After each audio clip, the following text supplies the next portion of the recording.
Walang bagay na ipagkakatiwala mo sa kamay ng Panginoong Hesus ang hindi niya kayang i-multiply, ang hindi niya kayang paramihin, ang hindi niya kayang pasaganahin. Sinabi ni Andres na isa sa kanyang mga alagad at kapatid ni Simon Pedro, meron po ritong isang batang lalaki na may dalang 5 tinapay na sibada at 2 isda. Subalit, sasapat kaya ang mga ito? Paupuin ninyo ang mga tao, sabi ni Jesus. Madamo sa lugar na yon, umupo nga ang mga tao. Sa kanila ay may humigit kumulang sa 5,000 ang mga lalaki. Kinuha ni Jesus ang tinapay at matapos magpasalamat sa Diyos ay ipinamahagi iyon sa mga taong nakaupo. Gayon din ang ginawa niya sa mga isda. Nakakain ng lahat at nabusog.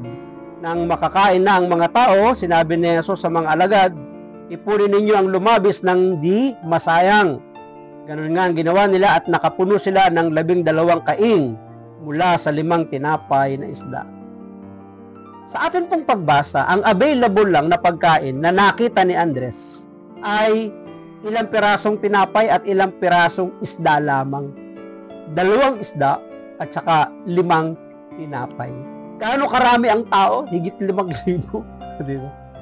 Kahit na katiting lang, hindi pa rin sasapat yun. Doon sa halagang 200 salaping pilak, pag bumili, tigkukonti, tigkukurot lang. Baka ito ganun lang, kuwit lang, hindi rin kakasya, di ba? So, hindi sapat. Kasi ang tanong nga ay, sasapat ba ito? Sasapat kaya bang ito? Hindi lalong kulang. Yun ang halagang 200 denaryo, kulang pa Ito pa kaya, 5 lang. Tapos bata pa ang may dala. Kaya nga ang tanong doon bakit nga bata ang nagdala? Bakit nakita nila bata lang ang may dala? Di ba? Yung bang malalaking tao doon walang dala? Sabi nga na napakinggan kong minsan kaya daw yung bata ay may dala, sigurista raw ang mga bata ayaw magutom sa daan. O di ba? Kaya may baon, no? Maaaring siya pinagdalhan ng kanyang mga magulang. Nasaan ba silang lugar ng panahon na yun? Nasa bundok. Saan ka nga naman ba basta makakabili ng pagkain sa bundok? Di magdadala. So nagsiguro yung bata. Or maaari yung parents ng bata na nagsama sa kanya. So yun lang yung kanilang nasumpungan. At yung kokonting tinapay at isda, nang ipagkatiwala yun sa Panginoon, dito natin makikita sa ating pagbasa, na pinarami ito ng Panginoon pagkatapos niyang magpasalamat. At ng kanyang ipagpasalamat, ipinamahagi niya yun Pero makikita po natin yung order dito. Sabi ng ating Panginoon sa kanila, ipunin niyo sila. Tig-50, tig-100, di ba? Pinagtumpok-tumpok sila At pagkatapos, pinarami yung tinapay at isda at ipinamahagi. At sabi sa ating pagbasa, lahat sila ay nakakain, nabusog, at marami pang lumabis. Bago natin puntusan, tingnan po yung labis na kanilang pagkain, tinapay at isda. Mapapansin po natin mga kapatid, mula sa kakulangan, mula sa kawalan, mula sa kakulangan, mula sa kakaunti sa kanilang pagtingin. Sa isang iglap, dumami yung tinapay at isda at nabusog ang lahat. Ano ang ibig sabihin? Walang maliit, walang kakaunti na kapag ibinigay natin sa Panginoon, ang hindi niya kayang paramihin. Ang kailangan lang natin, magtiwala sa Kanya. Yun hong bata na may dalang tinapay at isda, alam kaya ng ating Panginoon yun? Alam yun? Alam ni Jesus ang lahat ng bagay.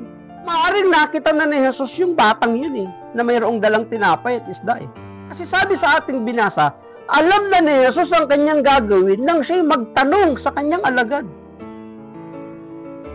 Dahil mayroon na siyang nakitang solusyon na ito'y kanyang pararamihin once na ito'y nakarating sa kanya. Ngunit nung ito'y wala pa sa kanya, dumami ba? Hindi.